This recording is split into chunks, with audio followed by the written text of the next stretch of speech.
ایک دفعہ کا ذکر ہے کہ ایک کسان تھا جس کے پاس 3 برتن تھے۔ وہ انہیں اپنا کھانا پکانے اور اپنے کھانے کو ذخیرہ کرنے کے لیے استعمال کرتا تھا۔ وہ اپنے برتنوں سے پیار کرتا اور ان کی اچھی طرح دیکھ بھال کرتا تھا۔ برتن ایک دوسرے سے بہت مختلف تھے۔ پہلا برتن مٹی کا تھا اور اس کا رنگ بھورا تھا۔ دوسرا برتن تانبے کا تھا اور اس کا رنگ چمکدار تھا۔ تیسرا برتن لوہے کا تھا اور اس کا رنگ کالا تھا۔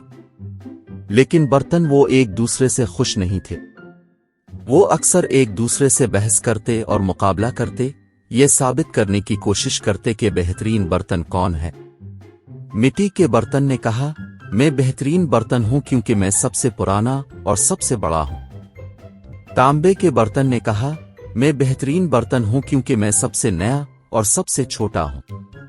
لوہے کے برتن نے کہا، میں بہترین برتن ہوں کیونکہ میں ادھیڑ عمر اور درمیانے درجے کا ہوں۔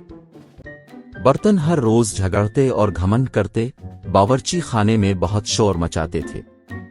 کسان ان کے جھگڑوں سے ناراض تھا۔ ایک دن اس نے انہیں سبق سکھانے کا فیصلہ کیا۔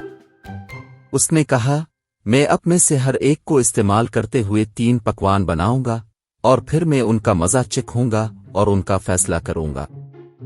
کسان کے چیلنج سے برتن پرجوش تھے۔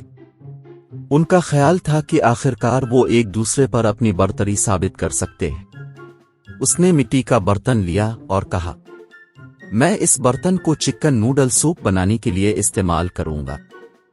اس نے برتن کو چولہے پر رکھا اور آگ جلا دی۔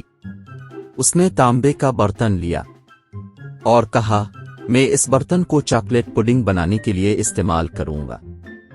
اس نے برتن کو دوسرے چولہے پر رکھا اور دوسری آگ جلا دی۔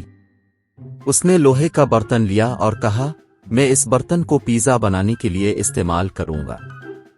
اس نے برتن کو اوون میں رکھا اور آنچ آن کر دی۔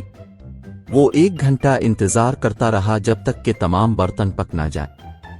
اس نے ایک ایک کر کے انہیں چکھا۔ ان سب کا ذائقہ لذیذ ہے۔ اس نے برتنوں کی طرف دیکھا اور کہا، آپ کو پتا ہے، اب سب حیرت انگیز برتن ہیں۔ آپ کو مل کر کام کرنا چاہیے اور ایک دوسرے کی مدد کرنی چاہیے تاکہ آپ کو دوست بننا چاہیے، دشمن نہیں۔ برتنوں نے کسان کی باتیں سنی اور اپنے رویے پر شرمندہ ہوئے۔ وہ سمجھ گئے کہ وہ ٹھیک کہہ رہا ہے۔ وہ ایک دوسرے سے لڑنے کے لیے بے وقوف اور خود غرض تھے۔